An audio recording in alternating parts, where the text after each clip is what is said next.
శ్రీ గురుభ్యో నమః. నేను మీ ప్రసాద్. మీరు చూస్తున్నారు ప్రసాద్ ఆస్ట్రాలజీ యూట్యూబ్ ఛానల్. మామూలుగా ఈ వారాలను మనము గత వీడియోలో చూశాము. ఇప్పుడు ఈ వారాల యొక్క ఫలితాలు అంటే ఆదివారం నాడు మామూలుగా ఏ కార్యక్రమాలకు బాగుంటుంది, అలాగే ఆ వారం పుట్టిన వాళ్ళ ఫలితాలు, ఈ విధంగా ఈ 7 వారాల ఫలితాలు ఈ వీడియోలో మనం చూద్దాం.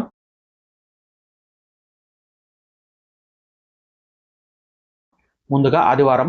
ఏ రోజైతే సూర్యోదయానికి రవిహోరతో ప్రారంభం అవుతుందో దాన్ని మనము ఆదివారము అని పిలుస్తామన్నమాట. ఆ రోజు అధిపతి సూర్యుడు. ఈ ఆదివారం నాడు ముఖ్యంగా రాజకార్యాలకు, అలాగే ఉద్యోగ ప్రయత్నాలకు, కోర్టు పనులకు, విక్రయ పనులకు, విద్యారంభము, అలాగే సీమంతానికి కూడా ఈ ఆదివారం చాలా మంచిది. అలాగే ఈ ఆదివారం నాడు పుట్టిన వారు ముఖ్యంగా చామన ఛాయగా ఉంటారు.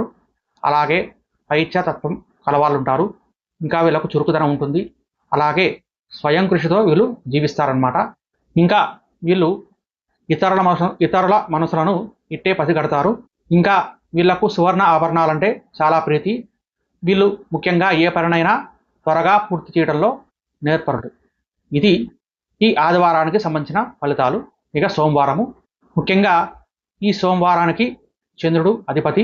ఈ సోమవారము ముఖ్యంగా చెప్పాలంటే అన్నప్రాసనకి, కేశఖండన, అక్షరాభ్యాసము, యాత్రలు, బావులు దవ్వడానికి, ప్రతిష్టాది కార్యక్రమాలకు, విత్తనాలు జల్లడానికి, అలాగే ఉద్యోగ ఉపనయన గృహారంభాలకు ఈ సోమవారం చాలా మంచిది.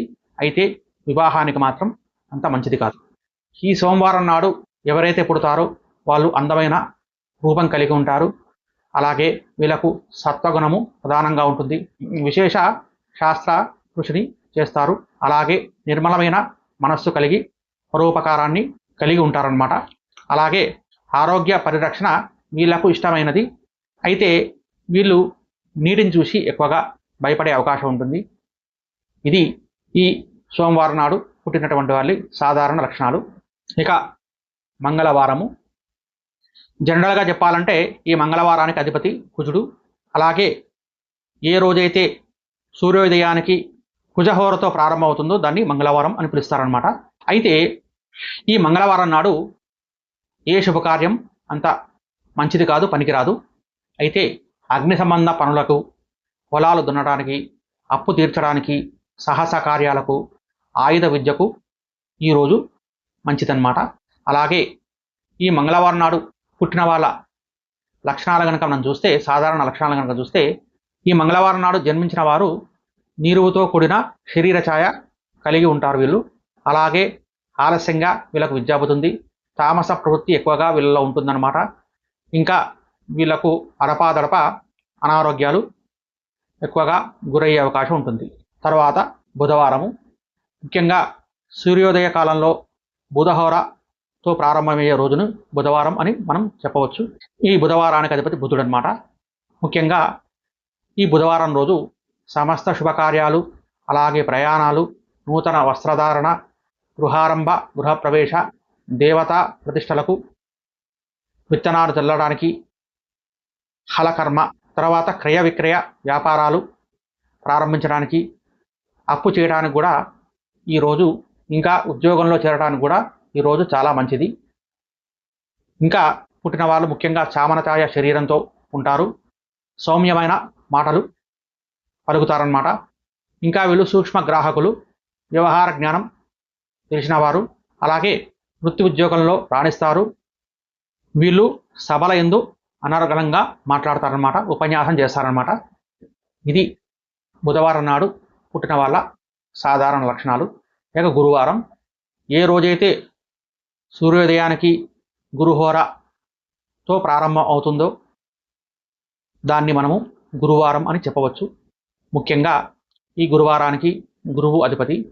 ఇక ఈ గురువారం నాడు సమస్త శుభకార్యాలు చేసుకోవడానికి చాలా మంచిది.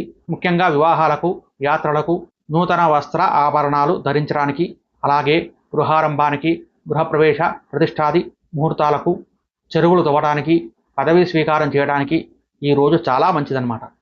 ఇక ఈ గురువారం నాడు ఎవరైతే పుడతారో వాళ్ళు మధ్యమ దేహం కలవారు, మంచి ఆకారము, మంచి రూపం కలిగి ఉంటారు. అలాగే ధైర్య సాహసం ప్రదర్శిస్తారు. ఇతరులకు తమ ప్రజ్ఞ చూపి మెప్పు పొందుతారు. అనేక విషయాల యందు వీళ్ళు ఆరితేరి ఉంటారన్నమాట. ఇది ఈ గురువారం నాడు పుట్టిన వాళ్ళ యొక్క సాధారణ లక్షణాలు. ఇక శుక్రవారం, ఏ రోజైతే శుక్రహోరతో ప్రారంభం అవుతుందో దాన్ని మనము శుక్రవారం అని పిలవవచ్చు.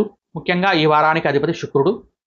ముఖ్యంగా ఈ వారం నాడు వివాహాది శుభకార్యాలకు, పంచదశ సంస్కారాలకు, క్రయ విక్రయాది వ్యాపారాలకు, ఔషధ సేవకు, స్త్రీలకు సంబంధించిన కార్యక్రమాలకు, లలిత కళలు అధ్యయనం చేయడానికి చాలా మంచిదన్నమాట ఈ శుక్రవారం. ఇంకా ముఖ్యంగా ఈ శుక్రవారం నాడు ఎవరైతే పుడతారో వాళ్ళు తేజోవంతులుగా ఉంటారు, రజోగుణ ప్రధానులుగా వీళ్ళు ఉంటారనమాట. అయితే వీళ్ళలో కొంతమంది విచ్చలవిడిగా సంచరించే అవకాశం ఉంటుంది. అలాగే సమస్త శాస్త్ర కోవిదులుగా వీళ్ళు ప్రఖ్యాతిగానుస్తారనమాట. అయితే వీళ్ళు ఏదైనా స్వల్ప విషయానికే నొచ్చుకుంటారు. కొందరు కార్యాలయ ప్రధానులుగా పనిచేస్తారు, అంటే ఆఫీస్ హెడ్గా కూడా పనిచేసే అవకాశం ఉంటుంది. ఇంకా వీళ్ళు వంశోద్ధారకులుగా పేరు పొందుతారనమాట. ఇక శనివారం, అంటే చివరిగా శనివారం, ఏ రోజైతే శనిహోరతో సూర్యోదయం ప్రారంభం అవుతుందో ఆ రోజును మనము శనివారం అని చెప్పవచ్చు. ఇక ఈ శనివారానికి అధిపతి శని. ఈ శనివారం నాడు ముఖ్యంగా ఇనుము, ఉక్కు సంబంధ పనులకు, అలాగే నూనె వ్యాపారానికి, స్థిరాస్తులు అమ్మటానికి, ఉద్యోగ స్వీకరణకు మంచిది. అలాగే గృహారంభం, గృహప్రవేశ, వివాహాదులకు ఈరోజు మధ్యమం అన్నమాట, అంటే మీడియం అన్నమాట. ఇక ఈ శనివారం నాడు ఎవరైతే పుడతారో వాళ్ళ దేహము చామనఛాయ దేహము లేదా నల్లని దేహం కలిగి ఉంటారు. అలాగే వీళ్ళ కాలు పొట్టిగా, పాదాలు వెడల్పుగా ఉంటాయన్నమాట. వీళ్ళు ఆలస్యంగా నడుస్తుంటారు, అంటే నెమ్మదిగా నడుస్తుంటారు అన్నమాట. ఇంకా వీళ్ళు భాగ్యవంతులు కావడానికి ఎన్నో రకాల ప్రయత్నాలు చేస్తూ ఉంటారు. చివరికి వాళ్ళ జాతకాన్ని అనుసరించి సాధిస్తారు కూడా. ఇవి ఈ వారాలకు సంబంధించినటువంటి సాధారణ ఫలితాలు. ఇవి కేవలం సాధారణ ఫలితాలు మాత్రమే. ఇంకా వీటినే కాకుండా జాతకాన్నంతా కూడా సమగ్రంగా చర్చిస్తే కానీ వాళ్ళ పూర్తి ఫలితాలు మనం చెప్పలేము. ఇది కేవలం ఒక అవగాహన కోసం సాధారణమైన ఫలితాలు అన్నమాట. ఇది ఈ వీడియో కనుక మీకు నచ్చితే లైక్ చేయండి, షేర్ చేయండి. అలాగే మన ఈ ఛానల్ని కనుక సబ్స్క్రైబ్ చేసుకోకపోతే సబ్స్క్రైబ్ చేసుకోండి. గోబ్రాహ్మణేభ్యః శుభం సత్యం. లోకా సమస్తా సుఖినో భవంతు. స్వస్తి.